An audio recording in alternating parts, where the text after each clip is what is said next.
समंदर में खासतौर पर स्ट्रेट ऑफ हॉर्मूज के बाहरी इलाके में अमेरिका की नाकाबंदी के बीच ईरान ने समंदर में कुछ ऐसा कर दिया कि अमेरिका और इजराइल दोनों भी चैन है। स्ट्रेट ऑफ हॉर्मूज में दो बड़े शिप धर दबोचे, उन पर कब्जा कर लिया है। जी हां, और न केवल कब्जा किया बल्कि उसकी वीडियो जारी की है। यह बिल्कुल वैसा ही है जैसे जब गजा और इजराइल के बीच संघर्ष चल रहा था, तब हूती लड़ाकों ने इजराइल के एक शिप को न केवल कब्जे में लिया था बल्कि उसकी वीडियो दिखाई थी कि ये वाला इजराइल का जहाज हमारे पास, सेम उसी स्टाइल में। स्ट्रेट ऑफ हॉर्मूज में दो शिप जब धर लिए गए, सीज किए गए ईरान की तरफ से, उसके बाद से हड़कंप मचा हुआ है। ये शिप किसके हैं कहा जा रहे थे, क्योंकि इनका कनेक्शन इजरायली भी है, इजराइल से रिलेटेड भी है। और अब जब कार्रवाई समंदर में शुरू कर दिया ईरान ने, इन सब के बीच एक और ऐलान किया। ऐलान यह है कि वैसे तो सभी खाड़ी देशों पर संकट के बादल हैं कि कब कहां किधर से मिसाइल आ जाए, लेकिन यूएई और बहरीन से साफ साफ कह दिया है कि आपका ऑयल प्रोडक्शन और अमेरिका के जो गुपचुप वाले अड्डे हैं, मिलिट्री बेस नहीं सिर्फ गुपचुप अड्डे हैं, उनकी पूरी लिस्ट हमारे पास है। अब वो फूंक दिए जाएंगे। क्यों ये बयान देना पड़ा, क्या खबर निकल कर आ रही थी? और तो और खबर है कि इजराइल की सेना में ईरान का एक बहुत बड़ा एजेंट मौजूद है। एक नहीं, दो नहीं, इजराइल की सेना में सेंधमारी ईरान की हुई, और यही एक वजह है जिसके चलते अमेरिका का एक एक दाव इन 40 दिनों के युद्ध में पूरी तरह से धराशायी होता चला गया। नमस्कार, मैं हूं प्रज्वल गौतम और आप देख रहे हैं न्यूज सर्किल। पहले ये देखिए, एक वीडियो आई है। ये कुछ इस तरीके से चेहरे पर मास्क है। ये MSC नाम का ये जहाज है जो स्ट्रेट ऑफ हॉर्मूज में था। इसके अंदर दाखिल होते हैं ये लोग हाथ में हथियार लेके, और इसी जहाज को कब्जे में ले लिया है। इस जहाज को कब्जे में ले लिया है। फिलहाल ईरान के पास ये जहाज है। इसका नाम है इपामिनोदस नाम का ये जहाज। इसके अलावा एक और जहाज था, दोनों ईरान स्पेशल फोर्सेस है। मास्क ईरान, यानी मास्क लगाए हुए ईरान की स्पेशल फोर्सेस यहाँ जाती है, इस पर कब्जा करती है और इसे अपने साथ ले आती है। दरअसल आरोप ये था कि ये बिना किसी परमिशन के स्ट्रेट ऑफ हॉर्मूज में घुसा, और यही नहीं, इसने नेविगेशन सिस्टम के साथ छेड़खानी करके खुद को बचाने की कोशिश की। इसको लगा कि ईरान तक ये जानकारी नहीं पहुंच पाएगी, जबकि ये समझना होगा जो स्ट्रेट ऑफ हॉर्मूज है वो बहुत बड़ा नहीं है। उसका दायरा इतना ही है कि आराम से ईरान की सेना के कंट्रोल में रहता है, IRGC के कंट्रोल में रहता है। यही करना इस पर भारी पड़ा और आखिरकार इसे पकड़ लिया गया। देखिए, एक और वीडियो इससे जुड़ी, थोड़ी सी देखिए। ये भी एक वीडियो निकल कर आई। देखिए, बोट जा रही है और ये वो जहाज है। ये इजराइल से ताल्लुक रखने वाला जहाज बताया जा रहा है। जो ईरान का बोट है उसने इसे पकड़ लिया, इसमें दाखिल हुए। दाखिल होने के बाद पूरे के पूरे शिप को अपने कब्जे में ले लिया और स्ट्रेट ऑफ हॉर्मूज से खींचते हुए इस शिप को ले गए। कहां पर? ईरान वाले इलाके में। ये पूरी वीडियो का एक एक हिस्सा आपको मैं इसीलिए दिखा रहा हूं क्या क्या हुआ। अब चलिए, इसमें जो दावा है पहले वो बता देते हैं आपको। दावा ये किया गया है, हॉर्मूज में ईरान का बड़ा एक्शन। IRGC ने दावा किया कि उसकी नौसेना ने स्ट्रेट ऑफ हॉर्मूज में दो बड़े कंटेनर जहाज MSC फ्रांसिका और इपामिनोदस को कब्जे में लिया। ईरान की जिस नौसेना के खात्मे का दावा ट्रंप कर रहे थे, उसी नौसेना के ऑपरेशन का वीडियो फुटेज भी जारी किया गया है कि देख लीजिए हमारी सेना खत्म है या नहीं है। अब 2 मिनट की ये वीडियो पूरी देखते चलिए। ये देखिए, पहले ये बोट आती है।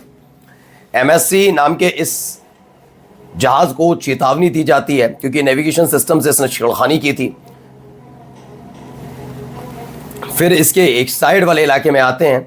इस बोट के जरिए, बोट साइड में लगाकर और ऊपर फिर सीढ़ियों के जरिए इस जहाज में एंट्री लेती है नौसेना के सारे जवान जो ईरान की सेना से ताल्लुक रखते हैं, IRGC से। देखिए, उसमें घुसे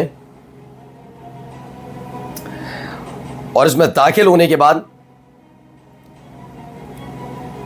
ये सब दाखिल हुए हैं इस जहाज में, और दाखिल होने के बाद इसे अपने कब्जे में ले लिया। बहुत बड़ा ये जहाज, इनमें से एक जहाज जो है वो इजराइल से ताल्लुक रखने वाला बताया जाता है।